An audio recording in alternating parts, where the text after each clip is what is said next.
tunah cuan kan semina kan program pun kan kalau kalau itu tu ah kan pun tu so tunah kan so kan hundi atam bokaran lau se tok se le thu ka se nei fak mai lau tia lau kan chin do nia se le nge nei ka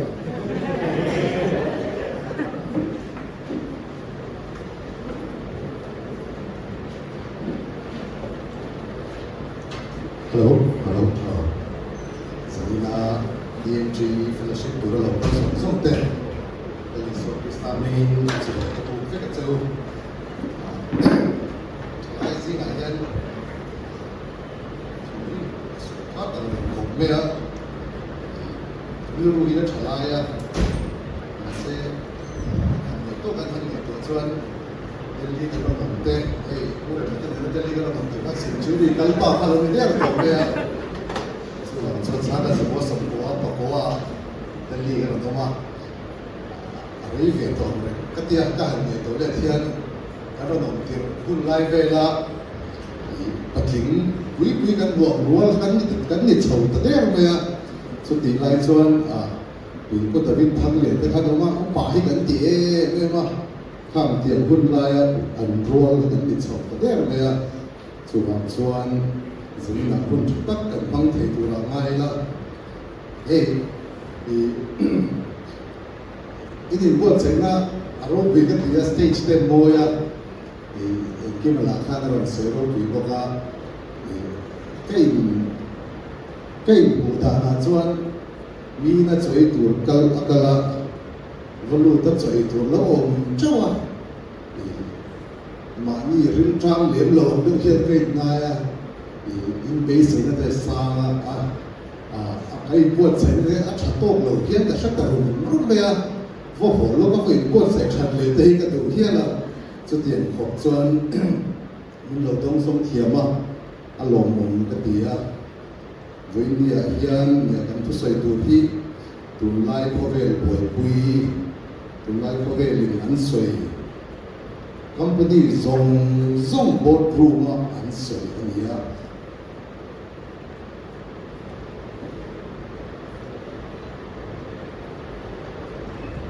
ko vel atidang lang na sa AI hian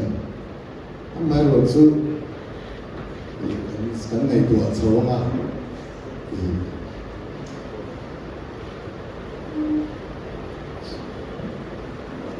thì anh lâu đi lại rồi thấy những phụ nữ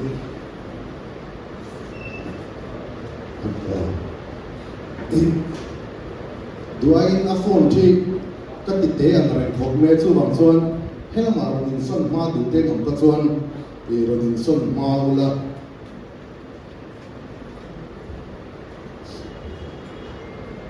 anh soi số một mai cả thiên thủ với là thì in leaderin tuân cùng DMG thu quỷ thu sẽ tu 3 star thu sẽ tu thì anh đi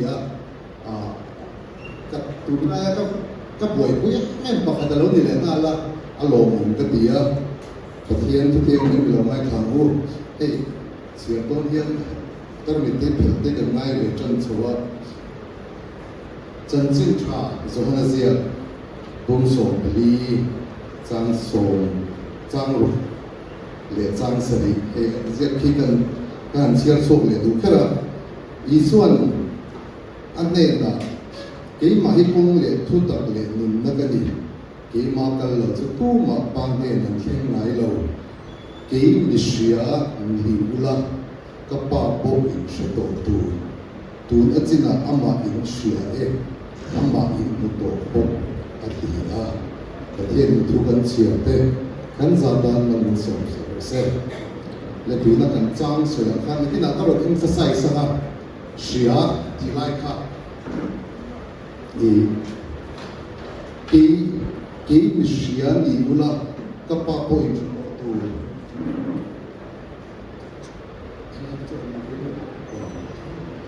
nó rất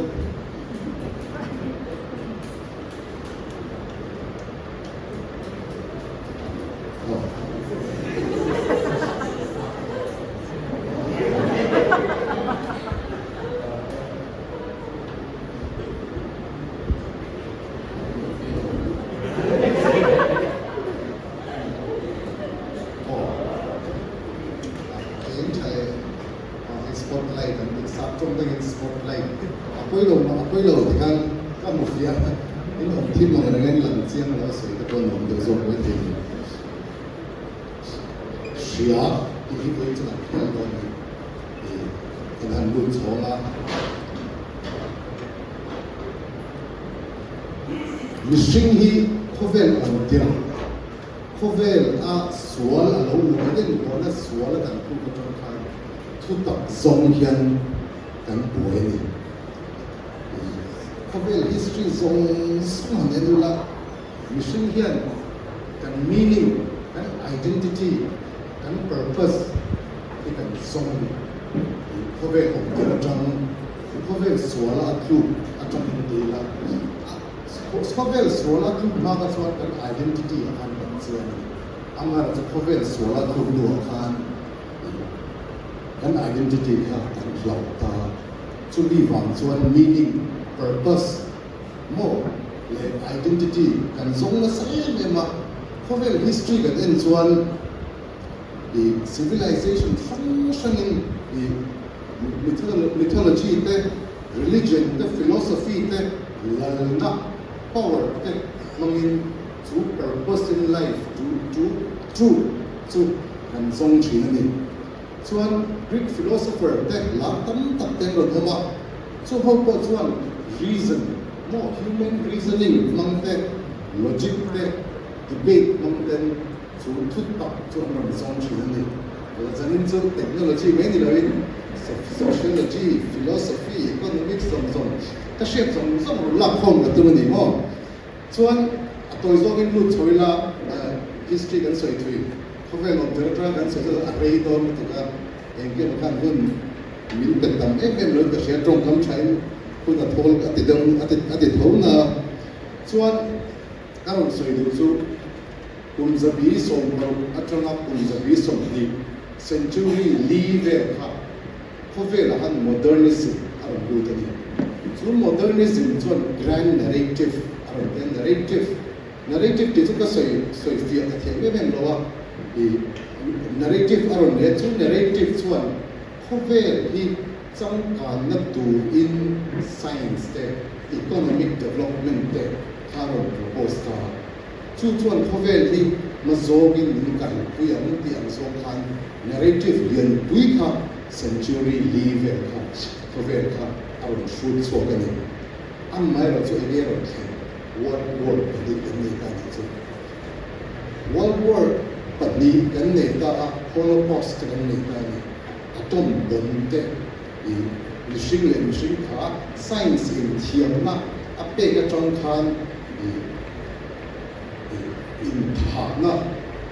a figure ta ki ka shelo 50 million ani lo ka shelo world war ka ti chunga khover mi thi khan millions kha an thi ni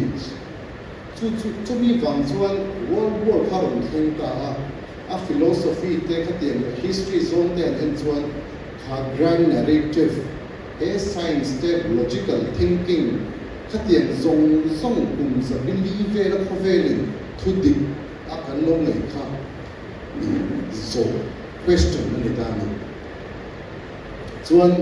chu mi nuwa chuan kum som riak world war nuwa UN te ron pianga UN te ron pianga chuan NATO te ron pianga multilateral organization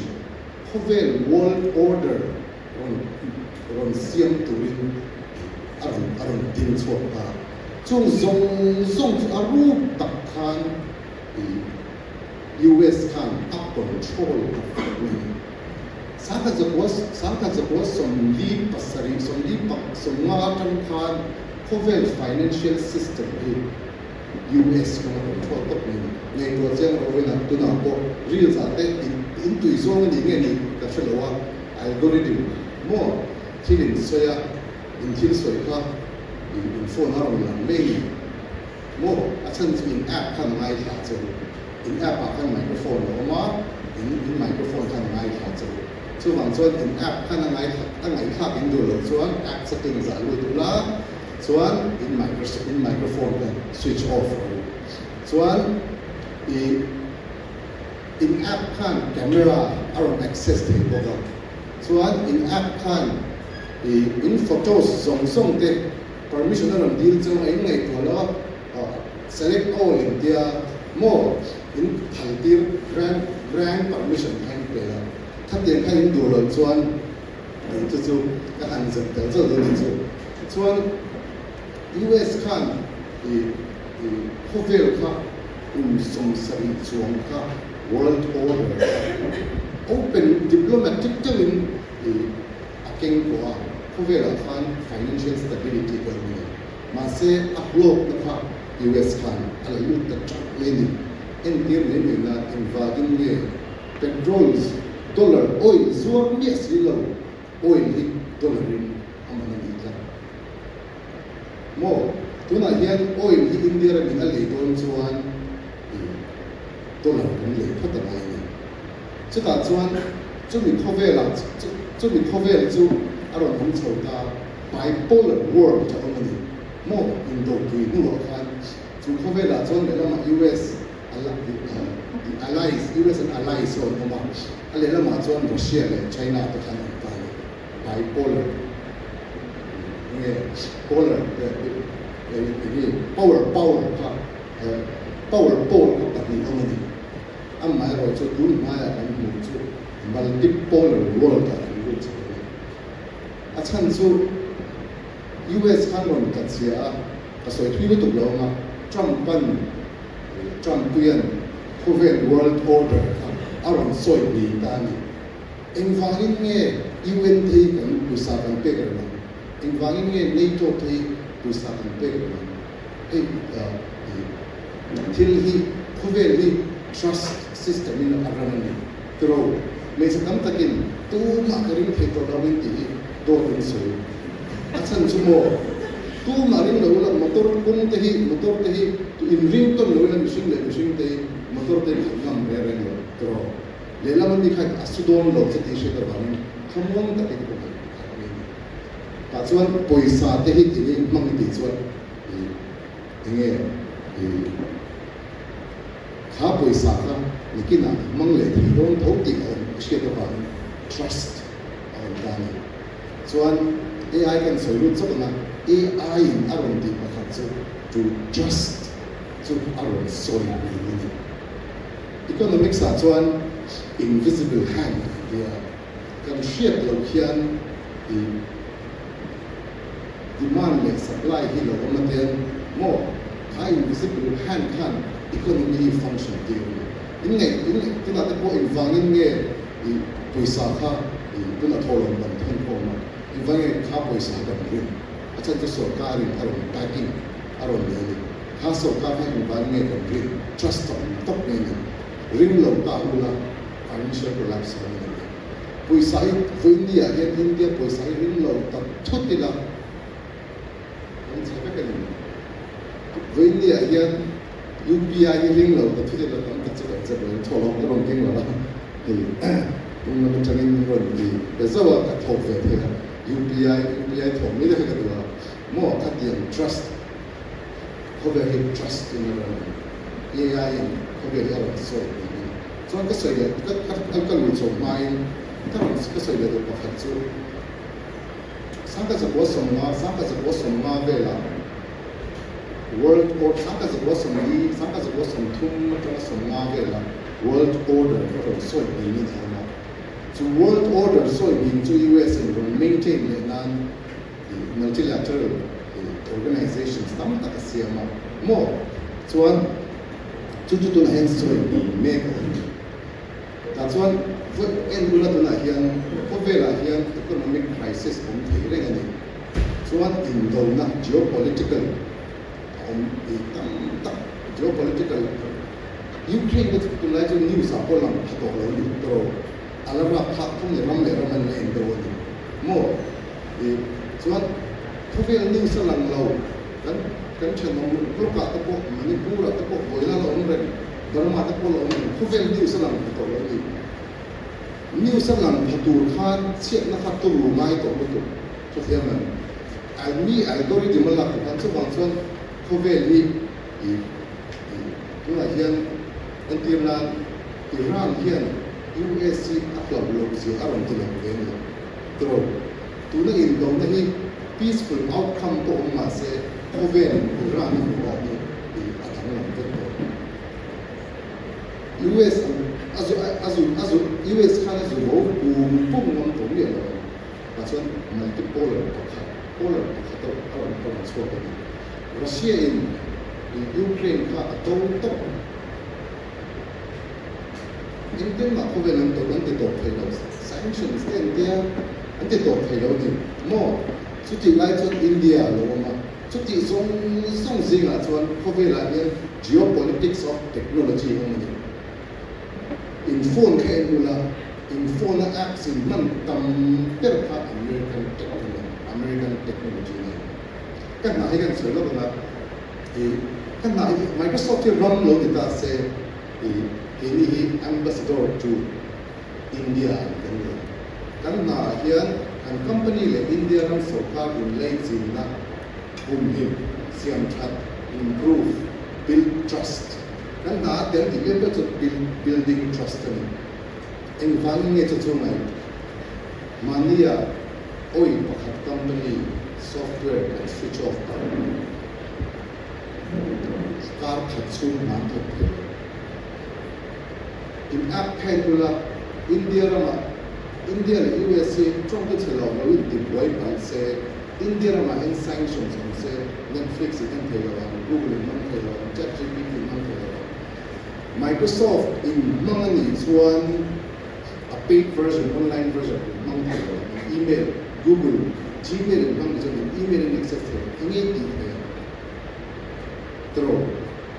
hangai to sin ro chu khovel in do na geopolitics warfare lian lu ta chuan US in a technology khovel mang se dia China in khovel a technology khovel mang se dia in do na mo technology war ko ni Southeast Asia pe chuan China chu an lu tharun an technology Alibaba ta hian tuna Apple cloud kan dia an ni chu ne ta tui lo no tu sai ka chau la dia chu opening na ni ta chuan thut tak kan zon commission thut tak kan zon na ma so na ta thut tak mo kan in economic development in India saka za bosom bua economic crisis ro na ta chuan India bin kan ngai to lian kan chu economic development ro na kan nam zon kan choi sa politics a polani ro thil sem politics ta pol on thoni mo kha khovel wealth khan China development in the during chu tiang zong ka la chuan khovel a hian technology shong here in a soi vek lo na zalina ka soi du chu general purpose technology hi and dirnan fan te hi chu single purpose ni thotu ro siam ni mo technology hi amai ro chu electricity example chalo to gani ka laptop tin nu active mo to like this electric car kara ko kan man kha technology kan thil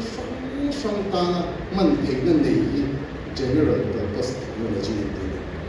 ta chong khovel re nga hian hetian defining moment of hian chu general purpose technology chu defining moment of essentially steam engine mo steam engine khan ma chuan support ko lai di nei cha kha ani me amma ro chu steam engine ro nu wa chuan steam engine in transportation ro thang sa zia te ani la steam engine hong lo sen chuan di khovel tam takila explore lo la di wa mang to mo ta chuan electricity alone le internet alone le chuan tu na AI alone ta mo kan chen ai at the end of AI long le ta chuan en le thuak la AI kan lam na chulo general purpose technology reng in aron ti khovel history aron ti chu kan physical capability hi aron expand on extra power te amara chu AI internet chu information internet chu AI chu in mind ka extend in mind khai extend ani ka soi thiam dana chuan ChatGPT mangin kar khat na kha kar khata ti the ishiat ngai ni lo kha all some takin same thing so ina ka presentation ko hi ni zana kan co-pilot studio kan niya at chuan ka feed ta instructions ta pe voice in chuan minute som panga siam to kun ta ro te ni som panga siam heng som ye in en zela nga skype som pa kha ya siam do ne lang chuan a thu som ne hian ka siam pe ya chu mang minute som panga le ke chu ni ta ni ta chuan technology re hi a impact a powerful kan measure kan chu a diffusion technology chhade me ne tu ma no mo chon je ni to ta chuan electric te po technology mi a change cover on change ta na sa ta chan ai chu mi zong su de to cover to na electric te am mai ro chu en chin la he ai a bu thei ni ta ta ni motor hi million khat nei turin kum som ni paru million khat 1 million people to have an automobile it took 46 years. So one telephone ni landline so ka million users ni turin kum som thum pama hai TV million users ni turin kum som ni internet kum sari smartphone kum thum ChatGPT ni chu cockroach Janata Party chu ka ni 22 million followers ni a diffuse sakani so a diffusion ke technology to come so do to AI ko hi general purpose technology ni ke khatle me ni that's one a mai ro chu providing the am kan so a diffusion with with that's one a diffusion with with ba and kirnan kan na te hi bố mẹ nó thôi cũng để không nên mình có thể là những vạn đôi cái tiền lại tầm tập trung covid line situation cả là những rồng zero zero AI những ta là bố nghe thôi rồi ngày thôi bố ấy nó lệ thế rồi áp bố tha cái này tin nghe những ta ấy cách đông thì soi hao được cái mà lấy về là cái experience akan soi na in soi chuyện nó bố thì nó về reality ya Disney ka kan Olympic kan soi so Disney ka thola kan team kan mi som ta ni ka yan project tuna yan tu ma ka yan thoro agents kan le so AI mangin agents kan siya ni and tirnan meeting ka tal do na ito soi tu ka ma chuan manager ka tin mi lo draft section chuan tuna chuan AI agent kan le ta to AI agent to speech writer agent to chuan the agent yang hian ki som pa ro ve kan interact tang han tam ni zia man ka tak mai ni chuan ka soi du dan style a shia ka so te ma min chota a min shet nu wa chuan na tu ka ane chumi ne afiki in event organized dona chuta chuan cyber security and so on ka soi du trade hi ni ya dila ka soi du trade din na trade ne tu la ya hey AI hi cyber warfare nam tam hi ka soi du ta ne so ke mani do ko ni ka so ta ban do ko ni so em la ka fo la em la chuan minute so pa ma so ma ka soi du ta ta man de chuan AI anh na ka doi mi lo thok se limin in chat siang turin ka du dan chat turin i thakun thachungai shom shom AI agent hin ka di ka thung ka chei fuwa ka du 95% in thak ke chuan na thok so ka na thok ni big le me he nom ni nom hem so medical reimbursement di te boy ta me mani file tam lit to receipt la ka ngai ka tiền zong ka chuan ke ni te po hi kan ni ve thowa mani lo ka kan luan zaya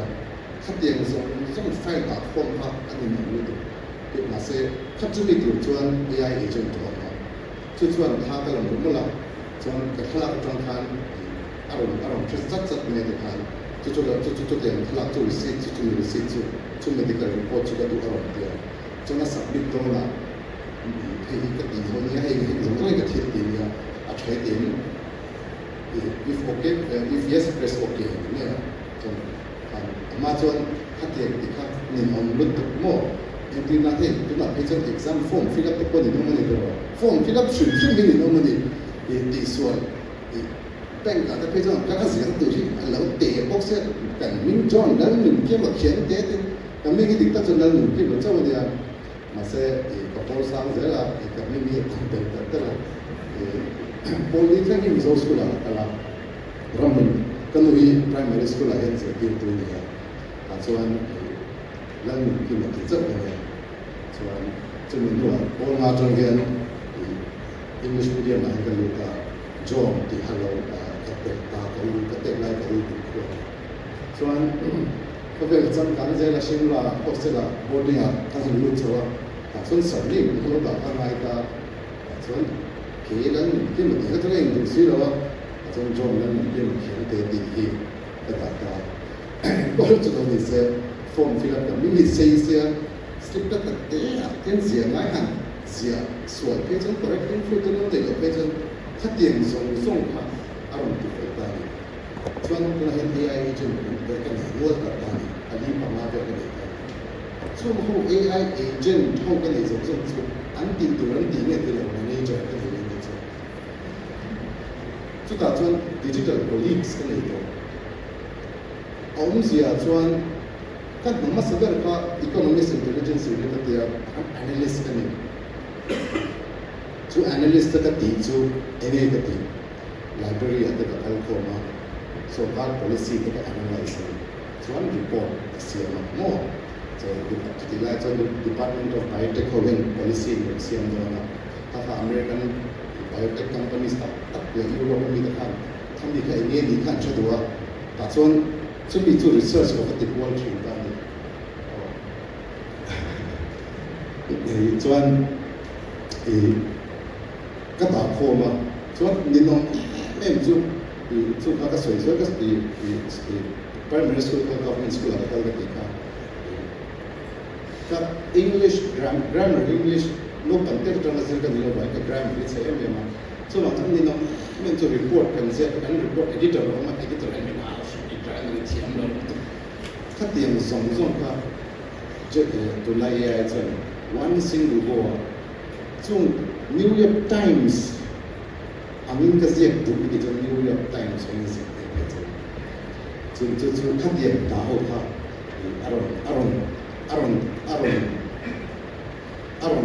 aron replace tran ta der me ni chuan oi te in AI hi thu ve la in hom ren to ni word mong chuan auto correct to ma pero autocorrect ka AI ni me ni amai ro chu enge generative AI samni som lo chat GPT na ron ni chu ka enge ti ka anita ta chuan kan thiam pa in lo in so thiam je software hardware ka sweet point and to sweet point that there was a perfect matching and everything went kaboom. Aum sia kara chuan software khan entina kan soina handwriting le engim handwriting in amlo computer chuan easy vela ka easy le easy ka thia sang thei ni ta chuan machine learning capability in the Kovel Zong large language model and the whole page one. Kovel Zong alphabet A, small letter A, Asia and Shang to Zong and capture. So we did to software and build ta ni chu hey tiang ang phone pa ngai te chu chiar har lo ni ma se doctor handwriting an khachiar the tat mai ni khatiang ang software khan ro siam ta amma ro software ka siam remote ma se a process to hardware ka an siam thei ala om lo ni ta chon a software ro dan te po hi a hardware ro dan te po hi interesting ne ma gamer so te nu share ma nvidia mo nvidia khan gaming ho gamers ho tan khan processor chaklum tuk kha asiam lu wa khan a research vakta gpu asiam ta ni ma se kha gpu kha khang tiam process da han lo chulu tuk ka ta chon software capability le hardware capability ka family son to ve khan a ro do ta to open AI khan research at the to translate chat gpt ka ro tiam ta ni inge dang lam na ni ta chuan i apa song chon software khan a code ithil zia hei ti ro iti ba kha ti thei lo ni calculator in ya calculator kha math mala mathematics khan ni scientific ta pon ta khan ni a configure ba kha ti thei amai ro chu generative AI ne ron di thei pa ka chuan a ron di thei pa chu amai content a ron share thei ta ni image ke video te nei to na ron nei te tat ni chula te po chuan soi che na chulai thalai ka chu du han du tok ta me ta ya engtin nge a tho ta he che hi image ka ne ani ya 10 minute technical la lau thong lo la ong zia ka ra chuan I kan thuakin aluta kan thil re kan chiara bicom kan zer lai hian sorry BA economics zer lai hian bicom zer lai economic me thi kan ya azir that chalo to ka khati ur lai kan semester kan nei velo final ko khada fe khat che kan exam azir that chalo to ka ta chun exam do kha zer ro aro ha kita chuan aluma in exam lai khati lai chon pular pa kha am lawa chuan aluma ten kor halo ten kor bol ne hen ale kha bui ten lo ke ten ti char ti nge ti de kima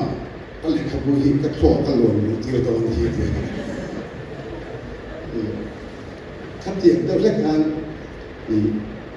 cover information om zong som the ka an lo ni ti ta ni neural network and there to AI talk and it's AI talk at an loan deal ta ni chu an loan deal ta chuan kha ka soi kha software le hardware kha nge sweet spot aron ni ta chuan aron loan deal ta en tir nan a thilan zot ta ni an loan deal an program an thilan zot ta chuan he etinan ini khan la ka ini mu an ti ta chuan an zot ta chuan no telem ti ta se atik lo ti na khan atik lo pian khan negative marking san ka ta a model siam tu ta khan chuan atik pian khan ini bonus khan ka ta chuan model khan train ta chuan millions of times, billions of times can process and repeat damage. At the Capian can marks and Pechazelta, Chuan in the main, Omzia. That's one to in AI, in Monk, in Gemini, Teoma, or plot to like a Larema, more. Kantian Zonka, two modi at training. Just have deep sea train to that one. China check the sort of answer real. So one Microsoft again co-pilot religious belief lam absorb at chang lo. Chan zu khatiam chang lo to han train. Just have chu bias on the meaning. AI regularly mangin bias on the thil zong hriat ni lo chu chu in hriat tum poi mo lu tum chu a thil zir khat a ron chang mai ni mo a mai ro chu a thi in ve lo wa ma se in zong na sak lu tum chuan en tir na ni ta chuan ChatGPT chuan chu ni ma chuan thil zong information in pek lu in luan lu tir a huwa ka in luan lu tir kha alo siam lo wa numbers alo pe ni ma se kha number khan a kai ta lo ta vectors mathematics puma sa no ma vectors ang te khan siam ta te khan ta chuan a neural network khan lu ta fakta chuan khami hardware le software anin khami in mukhon kham antian relationship te kham to in it king le queen the relationship on the kham to in it so husband le wife the relationship te ta chuan the internal grounding antilea ta chuan tuna hian ChatGPT ka mang sa ChatGPT the talk the indirectly in Microsoft ta ni in money investment ta chuan kan mang sa ta ni ta chuan kan mang sa awang khan min sheta awangin ka tu ko aron ka chapik philosophy ho te po se le broken English to the point philosophy la ka tu min chiang to ta ka tu ka aron ne to so many ta chuan ChatGPT aron data ta chu transformer mo SDME transformer is a transformer at the better chu kha thu tam tak at ho ka la ka number pe kha a software khan predictive and next word per mutu ro kha asoi fe te main indian thilin tai ni mo ini tuna hian ambience ti zekula Google search la more than the way that's one in AI can be inbuilt AI can and next word how to predict that that's one generate AI mami song that's one something single line single word to how to predict thing amai ro chu GPU to Nvidia hardware how to data that's a rolling words takha aron produce data chu wang chon essay thesis as data chon ni chu real there within seconds chu atlang kui AI thota chu lo ni ta se he ange la hing experiment technical ka lo lo ma khobe la hian AI model strong ma chung model strong chu a train to test rin a thok many chu wang chon AI bias ite algorithm bias te mo algorithm internal algorithm to body AI ta ni me ka social media ni engting nge du ang hir internal ta room kha kan chuka ka Instagram home fikila kan feed and over kan chan chu kha algorithm khan nongma ati click zong te scroll zong te ta ting zong video phala na enga nge du tuna hian in social media account hian nongma ni chang ko na se kan ensa keten enge kan du zong ite chu ni ta ni ata AI la ni ta ni a chuan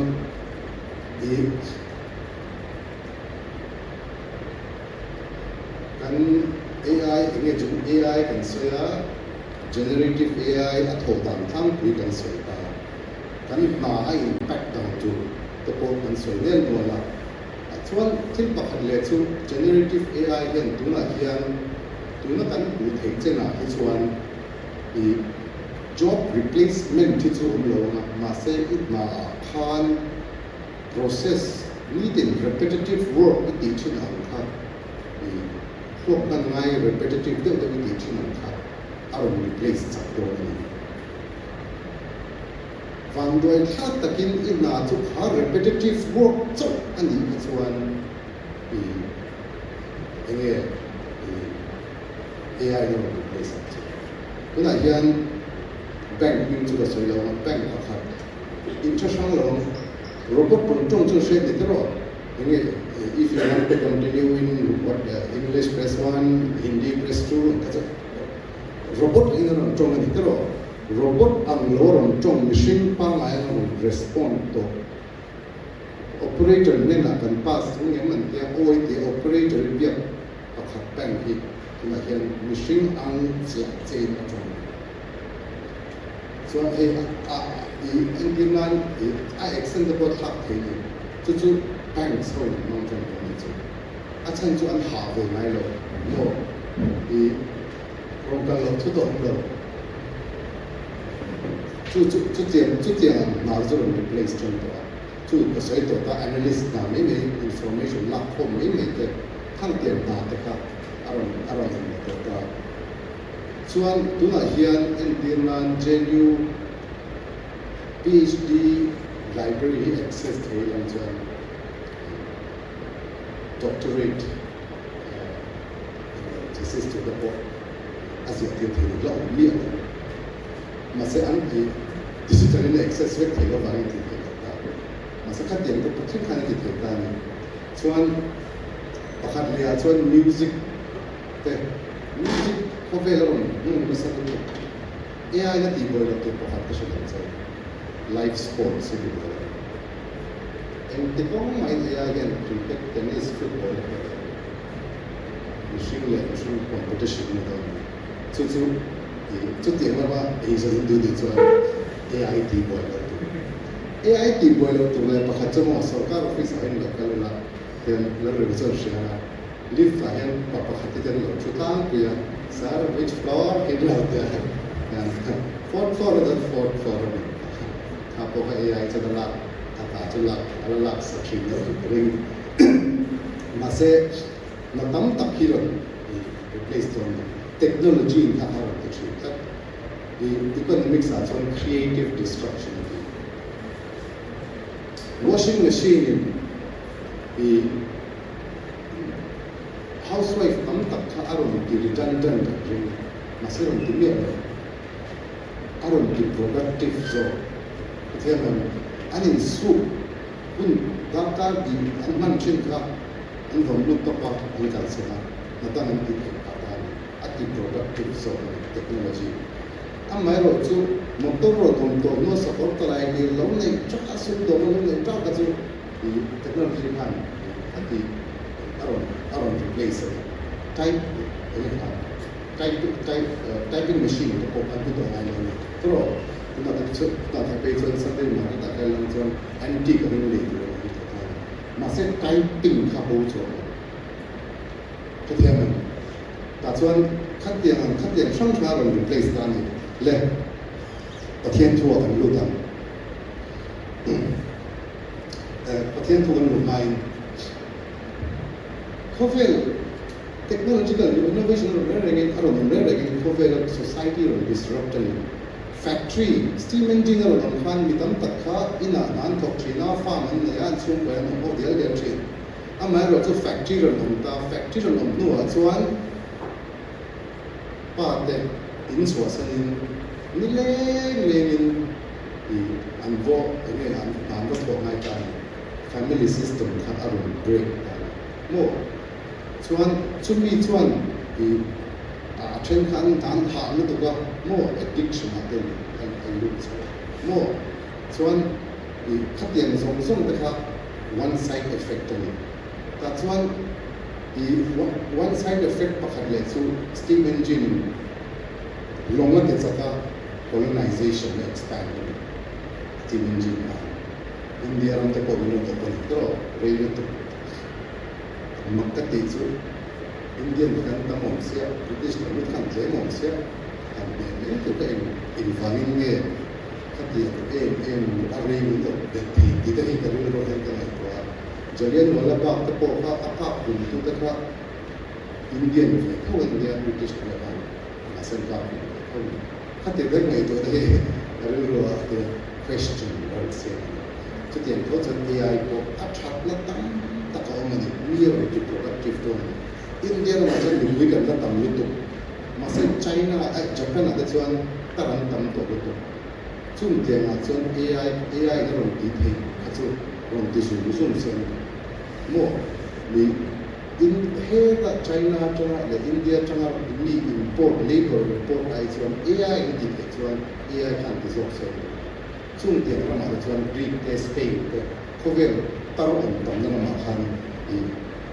ini effective mà sinh India là mà chung patient mà cái gì đấy và chung thiên bậc hạt cái advice là chung hey he follow ru enge ru ti pol do na in na kha in thok in zero ke trong na AI ne ru replace ke son mom ne ne chu va chon skilling reskilling in ne innovation chu ma chuan he chu ko so lo le thiên thủ và chuan AI chat lo na ba kha chu thu le man ziak la 5 seconds swing kovel no pro aspret sakani fiam kovel ni fiam tu pa ta ni to means pa ta ni to aspret sak se chu AI na ro aron kan pau AI chuan fake videos te tam ta me la mo tu na de hian entirnan mani indo like cái chuan channel hay TV channel le channel pa ngai lo ai chuan social media feed ai chuan chang chuan F16 te ne ka problem video chuan a chuan tak lo India le Pakistan a ko remote a ko ni ko ma ani ka suaya picture free te ron resurface at ro ni tweet tak ki da chuto a chuan helai om form chu khaten awareness ni kan dia na amai ro chu kan le zo wi tam tak le innocent lut tu ten an whatsapp an bu re re ti ka mo ti ni mo khang tian oi ho kha khang tian ta up le khang tu fake news deep fake chu ala kan lo tu en tian nan ni la tu ka chu en tian nan you've won $5,000 claim it now the payment more chen zo lo zang chen lo lo click up more khang tian ta chuan AI chuan ka ron soi khan I khang tian khu ve han khat tian suan na kha misinformation deep fake run ti ma sa ka tu sa kan han idan wa misinformation tro amai ro chu tu na chuan kha misinformation disinformation ka scale lian lu tukin I aron ta chuan khovel a hin ni o shet har ko helai lo tak form te hian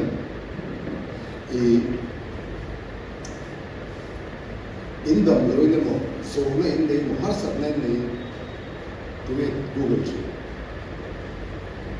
ke ko kan ni ve thau ni na ka sai ri kam ke am mo ta ji am mo per ta ji mi ni tron sai tu ki ta chuan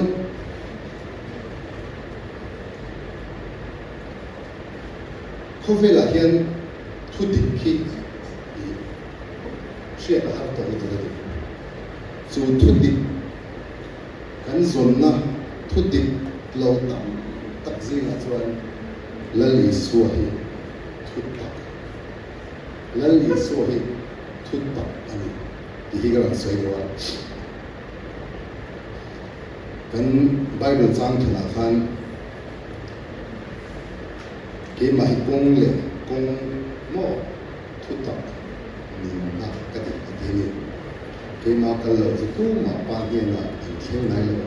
ke mi sia ni la ke mi sia ni la ka pa ko in she to tu la li so she chuan a pa ko she ni she la chuan pa ko she aron ti na la cha ni pa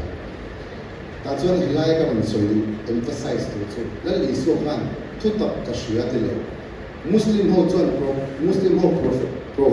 prophet Muhammad chuan chu asoin azir tir amma thu tak amane thei na lo amma chal li so chuan amma ke mai thu tak kani ti ni zo hana kung khatna lai de chiam lok tua atirin thu chu pathian ne na thu chu pathian ani chumi chu atirin pathian ne na eng kim azain ama siam ni thil siam zong song ya siam lo eng ma lo ama angin eng kim siam ani khovel van song ni thu chu pathian ni khovel eng tin men siam thu ni siam tu ni siam pathian ni siam pathian chu thu ni pathian ma nun ki male tu soi thil shon amara chu pathian le thu kha eng pathian chu thu tak ni chu thu chuan chu pathian chuan khovel siam pathian ma chuan chu kan manen pathian thu kha pathian ni chu mang chuan khovel siam ni chuan thu powerful zia chu kan tu thiam le tro thu shim bi powerful zia chu ba na ko ka sei to me mi ching lo ching lo to apple red apple in the time one apple thu ko sei to red apple in one apple sen la lo to asira tlem lo to tan me the thu ko sei in mu tro in bu ko be lo ko no me the no mà sẽ thú cái xoay trong cái gì mình chú pathian thú quân này thú về cái mình thú sim mà anh pathian này to vào đó nó thú cái gì chuyện cái gì là ví dụ như là cái thú vào và chuan pathian khác thú chú pathian này chú chuan có về xiềng này chú第三人称信啊，阿伦这干的，真的是不可打穿，英文罗些英文的，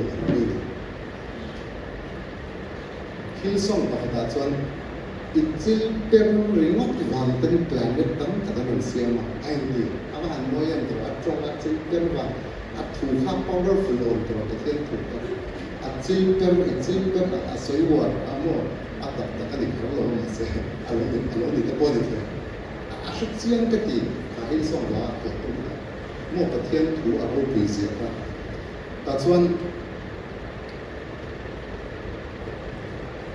khipui thu chu kan zinga ron chena chu thu chuan thil siam thi kha a haure khipui kha a haure environment haure chanchu asiam tu he can it responds to the creator pathian la li suwa ka creator kan ta chuan chu thu chuan thi te angam ni rasara te ka chu thu chuan suwa la ngai dam chu thu chuan dam lo de dam chu thu chuan ril ru pha ane tro chuan ông đi tốt tốt tốt là cổ nan thủ chuyên xia na chú thủ chuan đã chua sẽ lên châu bôi bạc ví dụ là chuan bôi bạc châu thì mà sẽ sắp trong là chuan you will know the truth and the truth will set you free mà sẽ in ngày đầu ngày cần phát xia cần vất lên lâu về true. Hilai local form so hi Sunday kaya tianga hun mang du te hi chu te cho pathian shia ni ma se I pathian tu shia din as for sa le chu I har satna I ru ha na at le chu ni shin she pa mai she tian mai reng lo thamwan veng nei nei thắp hào nó sẽ bị trôi sekolah training zikir tên anh phải bảo một lần phát tạm ai anh đi xuống để nghe có phí trôi tham muốn na ít lâu thì nó hình có lo mấy cái lai tham muốn về na về rồi thì nghe cái này là bị có thể Helaya hian shia aron ti when to grip trong the ginosko ti grip trong Genesis bungli chuan Adam knew Eve Adam chuan Eve chu ashia relationship in shape na thalai anin ngai zo nu nai tha rap male ti te kan chu chin tro a tu zo anin ngai zo mi te ngai zo ne mo chen po i fai fa tang fe o i ni ngai zo nu ne chen ni i tang ti ya relationship kha in shape na khan machine level of transformation is a thing it's tro ma sang da so da le ni chen tro ani te ben ang tel tất me ni ani ne ai ang no ai ang tel tất me ni so so ani shi ni mo so shi da cho pung se le ni kan nu hian ka pa dam lai khan nu kum som sa ri te pe to ta inge lesson to ta ni ni te các đảng xuống dòng do thiên long các tỷ tất cả từ hiện con lâu dọc chẳng hạn thiên gần lâu để thấy chẳng hạn mi mà mổ áp ổn mi mà mổ ổn how cái gì mo relationship helaya soi chu thu chu in share na thu chu tập chu lấy lý số chu in share na chu share na chu na chu các bạn khác nhiều sáng nhiều lắm mà các bạn khác sẽ xuyên các bạn khác đi bộ tận để cái tiền này rồi à chẳng chỉ cái này đâu thì cái gì à cái này đâu thì cái gì à mo chúng mình cái số xuyên na vàng chuan à đằng xuống sông khăn pa helicopter mình lấy rồi cái này rồi à mai rồi chú mình bị thì nhiều cái xuyên chú mo pa cái gì thì cũng có một cái tụi mình xin đến đây à, cái tụi này cái chân showroom trên đây mà, cái bác cái farm market đó mà, cái farm market là Nike, foreign trade good đó, lấy tụi họ ông đấy, ta chỉ có một cái tụi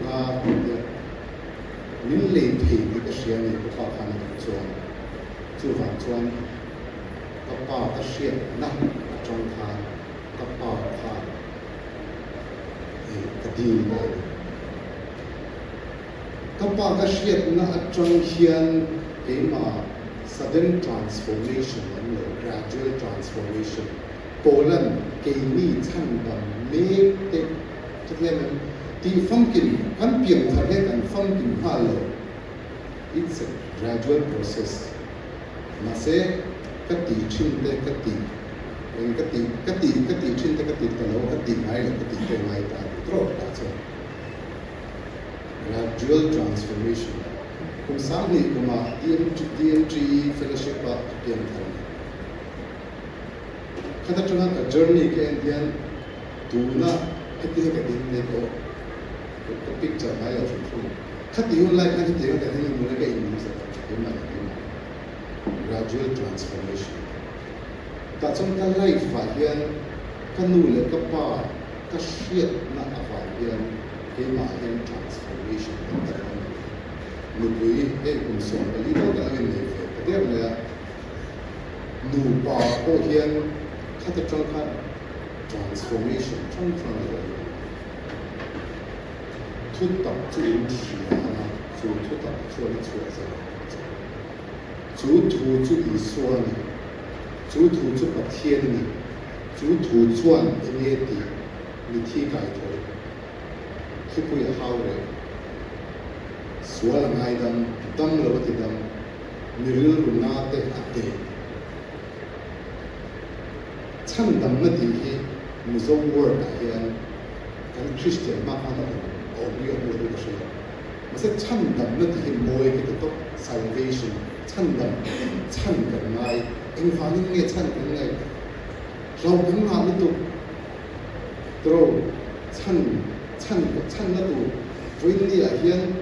cả depression te anxiety te fear nervous chăn nó tụ gần lâu gần mà nó tụ team nó gần lâu pro vai permanent venga north house shelter vai permanent venga ram thim zan thim tek to fourth floor ve an ma ni chaw ri ta thau na te mo chan kan ngai ni shi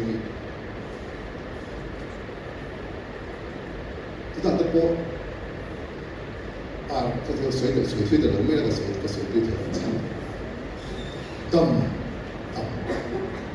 dam na o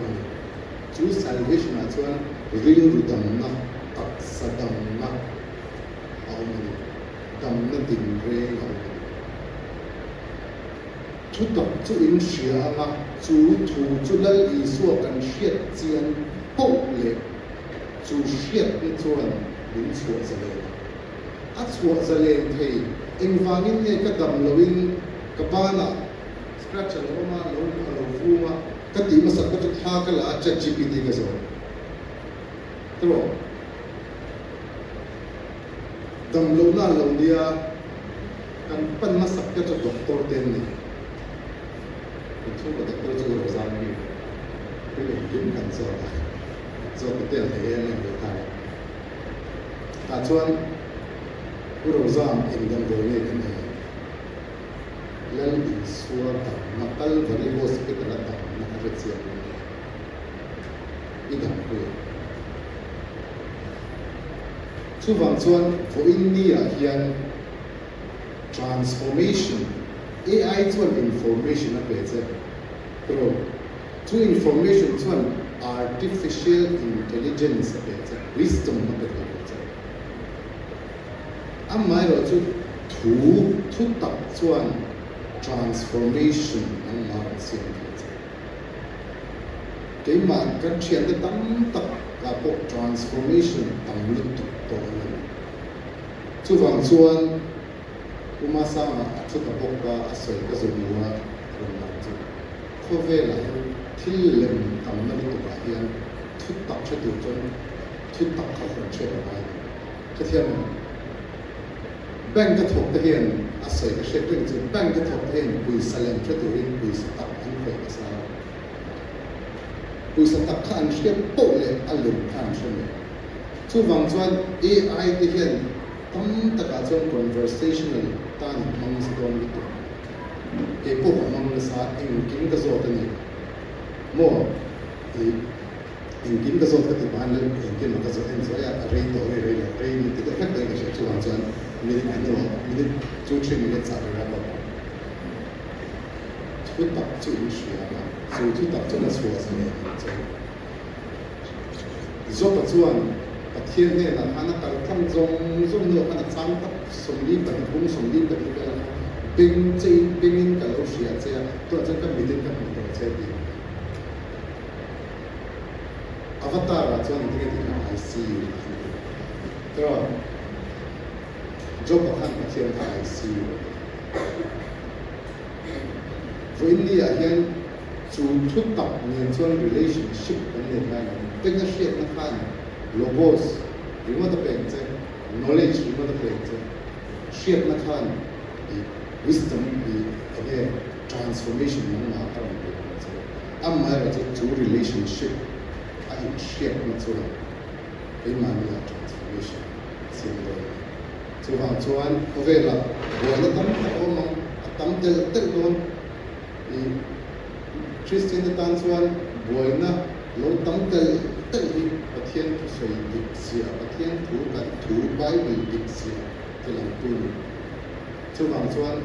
boina tam po le in do na tam po le thiên thu dik sia soi ni chan sa tek ni chu wang chuan tham thap ham lo chan tam tu ni chu thiam na chu chan tam tu chu i eng dik la ai po hian kan po kan pe po thei na appointment se mai la an network ka chhe mai la mo chu wang chuan join ni la hian poisa an mo ta pon a hausa